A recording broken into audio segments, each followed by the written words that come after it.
स्वागत है आप सभी बच्चों का मैथ्स विद गौरव सर में। जैसा कि आपने पिछले वीडियो में ज़रूर देखा होगा कि प्रॉफिट एंड लॉस में मैंने ये क्वेश्चन आपको करने के लिए दिया हुआ था, जिसमें से कुछ बच्चों ने आंसर्स किए और बिल्कुल सही किए हैं। देखिए, एक बात बड़ी इंपॉर्टेंट हो जाती है कि प्रॉफिट एंड लॉस करते करते आप कैसे चीज़ों को करते हैं। इस क्वेश्चन को पहले डिस्कस कर लेता हूँ, फिर आज हम डिस्कस करने वाले हैं how to apply chain rule इन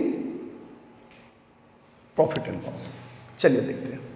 तो कहता है एक दुकानदार अपनी वस्तुओं को क्रय मूल्य से 40% ज़्यादा मूल्य पर लिखता है। बेटे ध्यान देने वाली बात है कि कोई 40% ज़्यादा अंकित करता है, तो मैं मान लेता हूँ कि वो चीज़ 100 की थी, 40% ज़्यादा अंकित करता है तो 140/100 लिखेंगे या नहीं लिखेंगे? बोले बेटे, ये बात समझ में आई? आराम से देखना है, बिल्कुल रिलैक्स होके कि 40% ज़्यादा मूल्य लिखता है तो ये बात समझ में आ जाती है कि 140 में एमआरपी हो जाएगी। ग्राहक को 25% का बट्टा देता है, ऐसे तो लिखना चाहिए कि भाई 25% क्या होता है? 1/4। 25% 1/4 होता है, 4 पर 1 बट्टा देगा तो 3/4। तरीका यही है, बट दुर्भाग्य की बात है कि अभी कुछ लोग ये नहीं लगा पा रहे हैं, तो इसलिए मैंने 100 पर 25 का डिस्काउंट दिया और 75 का सेल किया। कहता है बेचते समय वो 800 ग्राम का वजन प्रयोग करता है। बच्चों, ये बात सोचने वाली है कि वो कितने ग्राम वजन मार रहा है, चीटिंग कितने पर कर रहा है। वो चीटिंग 200 ग्राम की वजन की कर रहा है। कितने पर कर रहा है बेटे? 800 पे। मतलब 1 भाग की वो चोरी करता है और 4 भाग ही देता है, पर वो दिखाता क्या है लोगों को? 4 और 1 5 भाग दिखाता है, एक्चुअल में उसको देता है 4 भाग।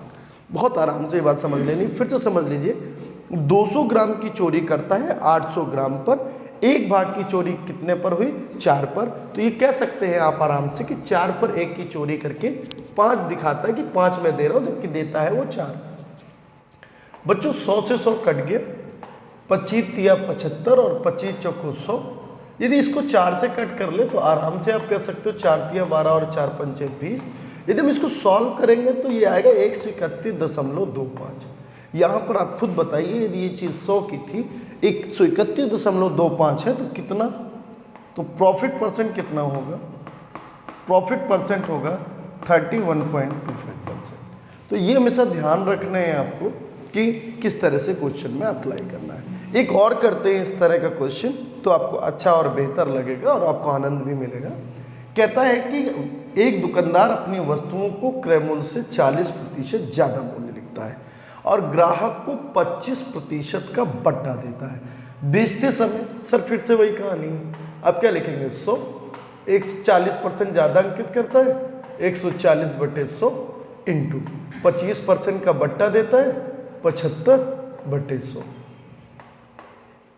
75/100 बेचते समय 750। फिर आप कहोगे 250 ग्राम मार रहा है कितने पर? 7.5 पर दे करके। तो 1 3 पे 1 वजन एक्स्ट्रा दिखाएगा, वो 4 देगा 3। आराम से कर लीजिए सर कट गया 25 तिया 75 और 25 चौको 100। 4 से 4 कैंसिल, 3 से 3 कैंसिल। कितना आ रहा है सर? 140। 100 का माल 140 का बेच रहा है, कितने परसेंट? 40%। तो बहुत आसान होता है, 40% प्रॉफिट इज देयर। बहुत आराम से आपने निकाल लिया होगा, कोई ऐसी तकलीफ या कोई ऐसी इल्तिजा नहीं हुई होगी। तो आराम से आप देख सकते हैं कि 40% प्रॉफिट हुआ। एक दुकानदार अपनी वस्तुओं पर क्रय मूल्य से 20% ज़्यादा मूल्य अंकित करता है। तो कॉमन सेंस की बात है कि यदि 100 पर है कोई चीज़, 20% ज़्यादा अंकित करता है तो कितना करेंगे? 120। ग्राहक को 10% बट्टा देता है। तो यार इसको चैन रूल से ही करें तो ज़्यादा बेहतर है। आप इसको आराम से करें। कहता 100 120 मतलब 120/100, 10% बट्टा देता है 90/100। 900 ग्राम का प्रयोग करता है, 1100 वजन पर बेईमानी करता है। ये 37.5 है, याद रखिएगा। 2 ऑप्शन एक जैसे हैं।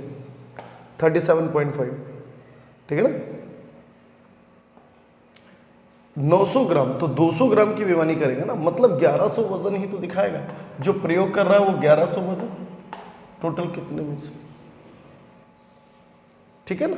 खरीदते समय 1100 वजन और बेचते समय 900, तो टोटल 900, तो ठीक है ना? 1100। 100 से 100 कट गया, ये 10 ये 0 से 0 कट गया और 100 से ये 100 भी कट गया। 12 इंटू 11 कितना होगा? 132, 11 दूनी 22 और sorry 32% is the right answer. तो ये कह सकते हैं कि आराम से इसका आंसर 132 से 32% आएगा। तो बहुत आसान हो जाता है, ऐसा कुछ नहीं है। सेम था इसलिए मैंने उसको चेंज करा, इसमें भी आप चेंज कर लीजिएगा। तो it's not a right answer actually. इसमें भी 37.5, दोनों में सेम ऑप्शन रख दिए। खैर क्या है, फिर से वही लिखेंगे 100, 20% ज़्यादा अंकित करता है 120/100, बेचते समय 10% का बट्टा देता है 90/100, 864 ग्राम वजन का प्रयोग करता है। 864 का मतलब क्या हुआ? उसने 1100 वजन का प्रयोग दिखाया है, तो 1100 ही वजन का प्रयोग किया और 864 दिया 864, लाया 1100। तो बड़ा आराम से आप इसको जब भी काटते चलेंगे, इससे कट करेंगे। 12 सत्ते 84 और 12 दूनी 24 और 0 से 0 कैंसिल, इस 0 से 0 ये कैंसिल, 9 72, 8 से कट करेंगे 1 2 3 125, ये 0 से ये 0 कट करेंगे तो 11 इंटू 125, 11 पचे 55, 11 दूनी 22 और 5 27, 11 एकम 11 और 2 13, 137। 100 वाला जो माल है वो 137 का बिक रहा है, इसका मतलब 37.5% का प्रॉफिट है। 37.5% का प्रॉफिट है। आप आराम से ये बात देख सकते हैं, समझ सकते हैं और ये बेहतर है। तो 37.5 ये that will be right answer. 11 वस्तुएं 10 रुपए के हिसाब से खरीदी, 10 वस्तुएं 11 रुपए के हिसाब से बेची, लाभ अथवा हानि प्रतिशत ज्ञात करो। अब सोचो ना सर, 10 रुपए, अब ये मैंने आपको बेसिक फंडामेंटल आपको पढ़ाया था। चलिए 2 बेसिक फंडामेंटल फिर से पढ़ा रहा हूँ, ध्यान से पढ़िएगा। बेसिक फंडामेंटल में क्या है, इसमें ये कहता हूँ कि कोई वस्तु को सीपी यदि है और अपान में आपने 100 लिखा तो कोई बुराई नहीं है। खरीद मूल्य पर नीचे हमेशा माना जाता है 100 रुपये, और जब आप उसको सेल करते हैं, विक्रय करते हैं, तो उस पर 100 से या तो प्लस होगा या तो माइनस होगा। 100 से यदि अधिक हो गया तो हम बोलेंगे प्रॉफिट हुआ, 100 से यदि कम हो गया तो हम बोलेंगे लॉस हुआ। और यही बात समझने के लिए हम लोगों ने कुछ बेसिक क्वेश्चन लिए हैं। पहला फंडामेंटल ये है, यदि 11 वस्तुएं बेची हैं, 10 खरीदी हैं, ओके खरीदी हैं, तो नीचे खरा नोट 100 हो जाएगा। यदि मैंने बोला 11 रुपए में 10 वस्तुएं, क्या लाभ हानि होगा, क्या ले लेंगे एक्स। 0 से 0 कैंसिल और x बराबर आ जाएगा 121। यहाँ से कह सकते हैं आप कि 21% का प्रॉफिट होगा। मतलब ये बहुत आसान सा क्वेश्चन था, आपको ये अप्लाई करना, और जब आप और सारे क्वेश्चन करेंगे तो अप्लाई करना आ जाएगा। रुपए को हमेशा ऊपर लिखना है, वस्तुओं की संख्या हमेशा नीचे लिखनी है। 5 रुपए में 6 कलम खरीदी, मतलब खरा नोट 100 का, फिर 6 रुपए में फिर 5 कलम, फिर बेचा, एक्स मान दिया। सर बड़ा आसान सा होता है, हम लोग बड़ा आसानी से करते हैं कि 20 पंचे 100, 5 चौको 20, छचरंग 36 दूनी 72 दूनी 144। लाभ प्रतिशत क्या होगा, लाभ प्रतिशत होगा 44। प्रॉफिट परसेंटेज, लाभ प्रतिशत होगा 44%। तो बड़ा ही अच्छा, बड़ा ही सुंदर सा क्वेश्चन हो जाता है और ये अच्छा भी है। देखिए अब मल्टीपल चॉइसेस हो गए। जैसे अभी तक क्या था, एक बार खरीद रहा था और एक ही वस्तु, एक टाइप की वस्तु खरीद रहा था। अब 2 टाइप से खरीदता है। कहता है कि सर 1 से 1 Apple at the rate of 2 रुपए के हिसाब से, उतने ही से 2 एप्पल किस रेट से, at the rate of 1 rupees. यार उतने ही कह रहे हो और यहाँ पर आपने 1 ले रखा है, यहाँ पर 2 ले रखा है, ये तो गलत बात है। आप बराबर करो 2 और 1 का मल्टीप्लाई करके। जब करते हो तो 2 दूनी 4 और यहाँ करते हो तो 1, 4 और 1 टोटल कितने रुपए, 5 रुपए की खरीद है। फिर आप कहते हो 2 एकम 2, 2 दूनी 4, 4 सेब हमें किस रेट पर पड़े हैं? 5 रुपये पर। यही तो निकाला आपने। फिर कहते हो सर 4 सेब मैं 3 रुपए में बेच रहा हूँ। आप सोचो 5 रुपए का माल 3 में बेच रहे हो तो 2 का घाटा हुआ या नहीं हुआ? हुआ। 2/5 इंटू कितना? 100। अब जैसे कट करोगे तो 20 पंचे 100 और 20 दूनी 40। तो आराम से कह सकते हो कि 40% का प्रॉफिट होगा। आराम से ये बात निकल आएगी, और जितने आराम से ये बात समझ में आएगी उतना बेहतर है आपके लिए। चलिए अगला देखिए। अगला क्वेश्चन बेहद ही आसान है कि 5 सेब 1 रुपए की दर से उतने ही सेब 4 सेब 1 रुपए की दर से खरीदे। 5 Apple at the rate 1 rupees. 4 सेब 4 Apple at the rate 1 rupees. उतने ही कह के यार ये गलत हो जाता है, इस पे 4 का और इस पे 5 का।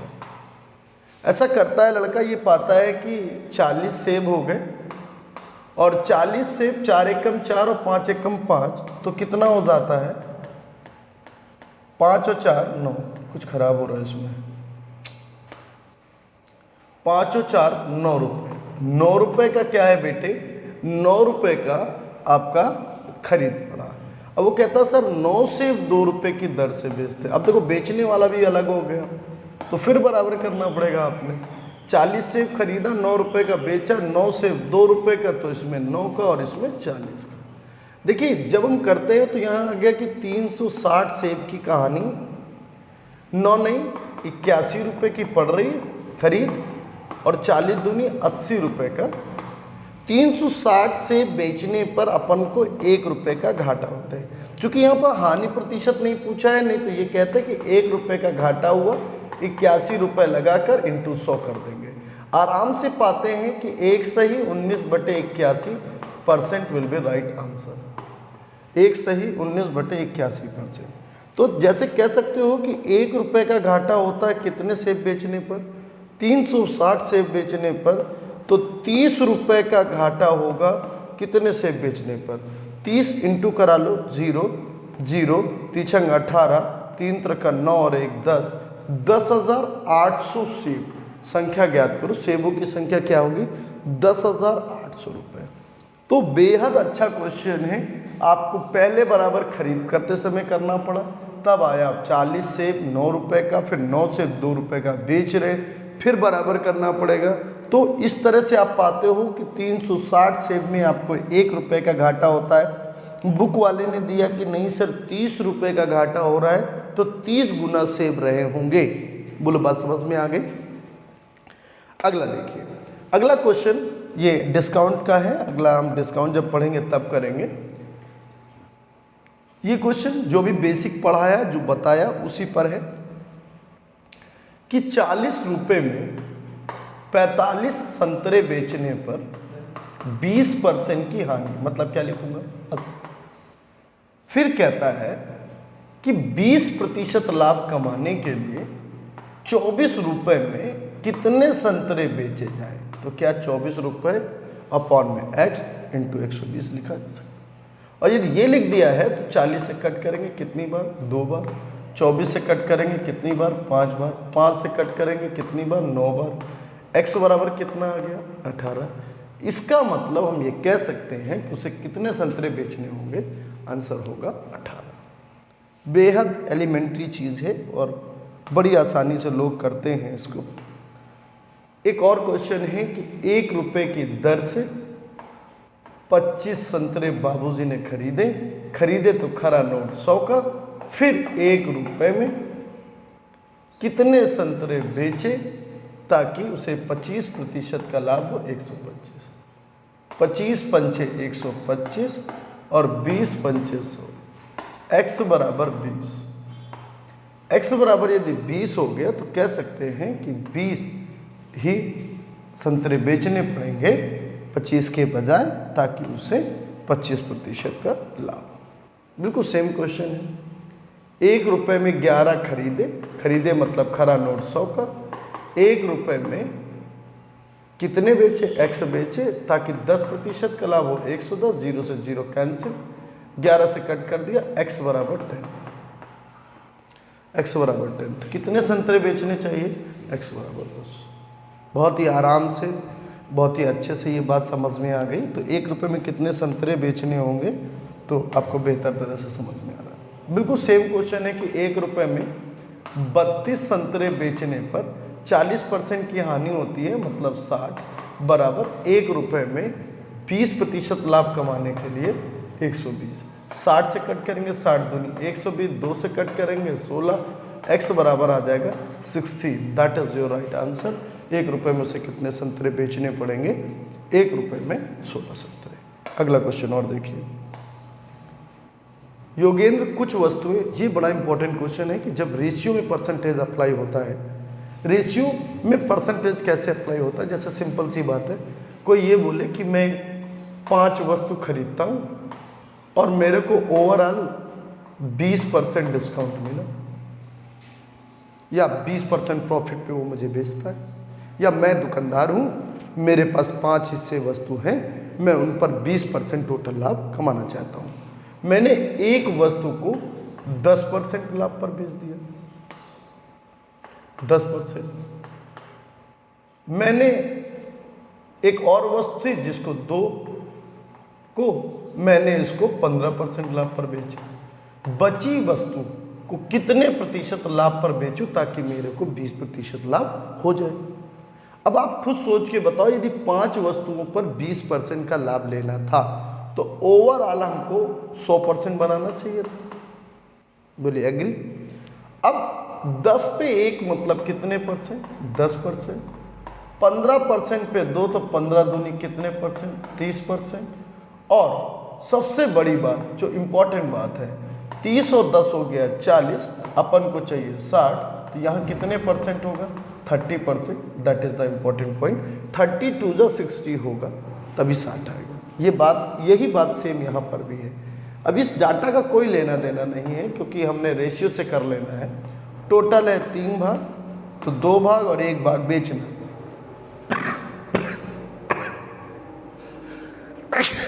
सॉरी, 5% लाभ लेंगे तो 5 दूनी कितना हो जाएगा? 10। बची हुई वस्तु पर कितना लाभ पर बेचे कि उसे 13% का लाभ हो? 13 सब लोग को पता है, 13 तियां कितना होगा? 39% टोटल लाभ चाहिए। 10 इधर हो गया, कितना बचा? 29%। That answer will be 29%। तो बहुत आराम से समझ में आ गया, और इसी तरह के जितने भी क्वेश्चन होते हैं आप आराम से करें। और जैसे ये क्वेश्चन है आपके लिए ऑब्जेक्ट में है कि आप इसको करेंगे और बताएंगे कि इसका आंसर क्या है आपके नज़र में। तो थैंक यू सो मच। जय हिंद।